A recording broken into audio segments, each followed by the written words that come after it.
Greetings of the day. In this video lecture of Business Finance Second, we will start with the capital market, which is the next topic of our unit number 1, that is financial markets in India. In the earlier video lecture, we have discussed about money market. What is money market? What are the features of money market? What are the functions of money market? And lastly, which are the instruments which are being traded in the money market?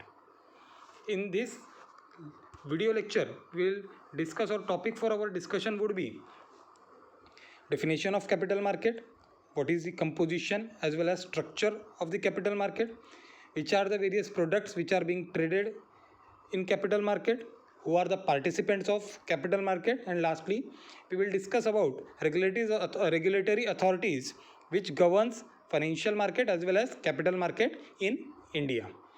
So moving to the definition, capital market is defined as a market which works for trading of debt and equity capital. It includes both the component, that is equity and debt. It channelizes the money provided by the savers and the depository institutions. It may be banks, credit unions, insurance companies, mutual fund houses, to the borrowers and investees who has variety of financial instrument. It can be through any kind of securities like debentures, bonds, share equity capital, etc. The buying and selling is undertaken by participants like individual can be there, institution namely it can be financial institution, NBFCs, that is non-banking financial institutions, mutual fund houses, it can be again insurance companies or any other corporate company which can came and go for the buying and selling or trading of the trading in the capital market. Capital market helps to channelize surplus funds from the savers to companies or institutions which need them for the purpose of investment of those savings into more productive use by making it capital. That is why capital market is important part in the any economy. It is a market where buyers and sellers engage in trade of financial securities via bonds, stocks, etc. While undertaking we have discussed can be through individuals or institutions. That is the basic difference. In capital market, normally long-term securities are being traded, while we have seen in the money market, usually short-term security which has a life of less than 1 year is traded. Then second thing would be composition and structure. The composition and structure of the capital market can be divisible into 4 different components. First is market, that is A. So we can divide capital market into 2 types. First one would be primary market and second one would be secondary market. So we will discuss what is a primary market. We have a short introduction of the what is primary market in the earlier lectures also. It is a market which is also known as new issue market. Here securities we are sold for first time, that is IPO hits the primary market. New securities are issued from the company which helps in contribution in capital formation, because in primary market company directly goes to the investor and utilize this fund for capital expenditure. This market does not include finance in form of any kind of loan from financial institutions. The common securities which are being traded or which are being issued in primary market are shares, that is equity share, debentures, bonds, preference share, or any other innovative securities which are available henceforth. Second is the secondary market. It is the market where the sale and purchase of already issued or second-hand security is being done. Here company cannot directly issue any kind of security to the investors. In secondary market, company gets no additional capital as securities are brought and sold between investors only. There is no role of company in the secondary market. Usually in secondary market, investor meet and exchange or trade their securities for cash through an intermediary, that is it can be a broker or any brokerage fund agency or any agent. If suppose there is no secondary market, then investor could be in very difficult situation because they cannot redeem or they cannot sell their securities in the time of need until and unless the security is not matured. Hence, that is why it is quite necessary there should be a proper functioning of secondary market in any economy, so that investor can convert their securities into cash whenever they want to, and it also gives an investor a chance to book their profit by buying and selling at market price, which is normally more than the original price, or that is the face value of the security. This liquidity which secondary market provides encourage the investor to come to secondary market and invest in the securities. They can invest for small period or long period as per their preference and their convenience. That is what is the secondary market. Now moving to the second part, that is the instrument which are being traded in secondary market. First instrument is the equity, that is equity shares. In capital market, equity shares are normally used as an instrument for the purpose of issuing. These shares are normally issued by joint stock company, as we all know, to the public as the main and major source of capital and financing. They are not redeemable, as we all know. That is a basic feature of the equity share. Till the lifetime of the company, until unless there is not liquidation of the company, equity shares are not redeemed. They can be issued at par value, book value, or market value. Second thing is the second instrument is the debt. Debt capital market are responsible for providing advice to corporate issuers for raising debt for acquisition, refinancing, restructuring of existing debt. Here we can go for debentures and bond, treasury, money market instrument.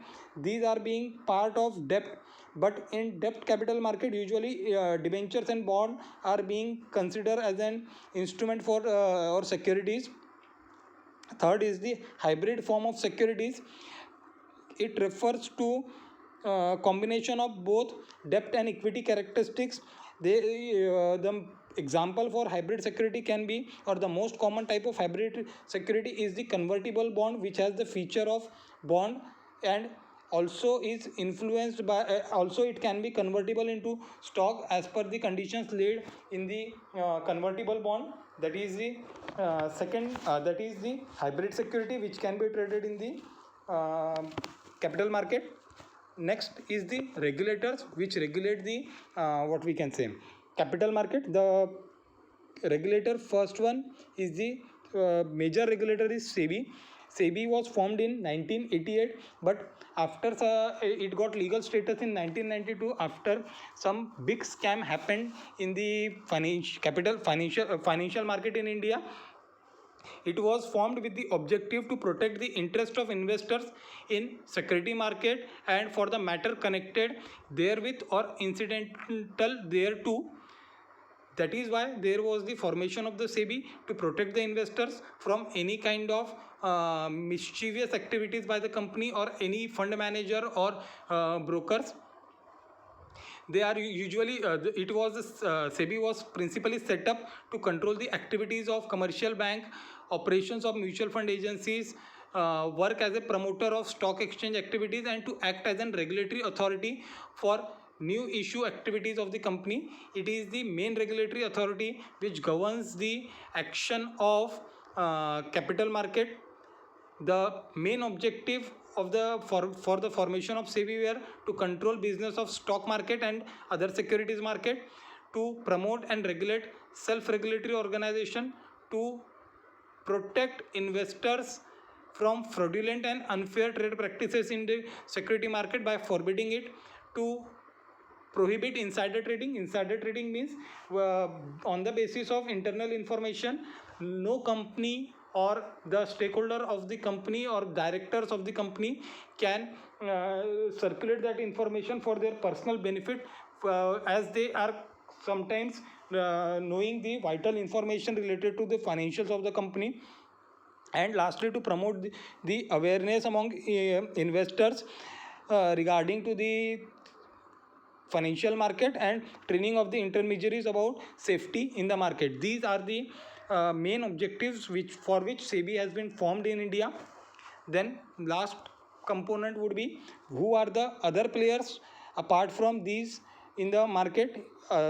It can be through FDI, that is foreign direct investment. When the any foreign company or from foreign the money flows in India, that is known as FDI. Then is the foreign institutional investors, when any foreign company is investing money through their institute in India, that is known as FIIs, that is foreign institutional investors. Next is the banks and financial institution, who also are the part of the what we can say financial market or capital market, major stakeholder. Then are the corporate companies, corporate world.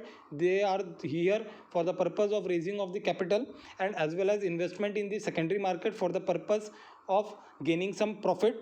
Then is the individuals, small individuals like you and we can also reach to the capital market for the purpose of investment. Either it can be primary market where we can go for purchasing IPO, or we can even though go to the secondary market for the purpose of trading in shares to book some profit. Then is the intermediaries. Intermediaries are the agents or brokers who act for us or corporate or companies so that our transaction can be executed properly. Then we will look after which are the products which are being introduced in the primary capital market. First one is the IPO, that is initial public offer. That is when the company for first time register itself on a stock exchange for the purpose of new issue of the shares to the general public, that is IPO. Then is the bank capital, that is another product. Then is the Euro commercial paper, that is European commercial paper. Then are the green bonds. Then infrastructure bond for the purpose of raising fund for infrastructure. Then private placement. Then retail structure project and securitization. Last next component is the who are the various participant in the capital market. The very first participant is the stock exchange, who acts on the behalf of the SEBI and who is the responsible for the functioning of the overall transactions or IPOs or any kind of trading. Second are the brokers, who acts as an agent for their customers or companies. Then are sub brokers, who work under brokers. Then are the custodians, who has some securities under their custody. Then are the depositories like NSDL. Then merchant bankers, who usually work for the big transactions. Then bankers to the issue. Here when a company wants to issue fresh security in the market, they appoint a banker for that particular issue, that is bankers to the issue. Then underwriters, who are responsible for the underwriting of all the issue work. Then registrar to the issue, government officer is there who acts as a registrar, who is appointed as a registrar. Then is the portfolio manager. Here we came to the manager who are appointed by the companies so that they can invest their funds in the proper houses. Usually we see this portfolio manager in insurance companies, whether it may be life insurance or general insurance companies, either private or public. Then portfolio managers are for mutual fund houses also, they are also participant. Then are the mutual fund companies or houses, they also are big what we can say fish in the market. They collects money from the public and invest in the primary market or secondary market. Then are the foreign institutional investors, just we have discussed about it. Then are the credit rating agencies. Various credit rating agencies are also part of the primary market, because they usually rate various companies before making an issue. Then is the last part, that is the regulatory authorities which govern our financial and capital market, particularly in India. The very first regulatory authority is well known to us, that is RBI, Reserve Bank of India, Central Bank of India, which is an apex monetary authority and institution in India, which was established on 1st April 1935 as per the provisions of RBI Act 1934. though it is fully owned by central government of India, is the main authority for the financial market in India. Second one is the SEBI, that is Securities and Exchange Board of India. As we have already discussed that it was formed, it has formed in 1998 but got legal status in 1992. The members appointed in SEBI and the detailed thing of the SEBI we will discuss in the next video. Then is the Pension Fund Regulatory and Development Authority, that is PFRDA. It is the authority which was established in 2003 by Government of India, which has an authorization of Finance Ministry in promoting income security for old age by regulating and developing pension funds. It also helps in protecting the interest rate of the subscriber associated with the various pension schemes along with other related matters. It is responsible for appointment of other intermediary agencies like CRA, NPS, Trustee Bank and others. Then are the Forward Market Commission, that is FMC. It plays a major role in capital and financial market. It is the chief regulator of the commodity exchanges like MCX, NCDEX, NMCE and UCX of Indian future and forward market. The chairman of FMC works together with the members of the same organization for the requirement. The main aim of FMC is to advise central government on the matters related with Forward Contracts Act 1952. Then last one is the IRDA, that is Insurance Regulatory and Development Authority, which is formed by the Government of India as an apex statutory body which will regulate and develop the insurance industry. It is responsible for various controlling in financial and capital market for the insurance companies. This was it for this lecture. In the next video lecture, we will discuss about SEBI, that is Securities Exchange Board of India. Until then, stay tuned. Thank you.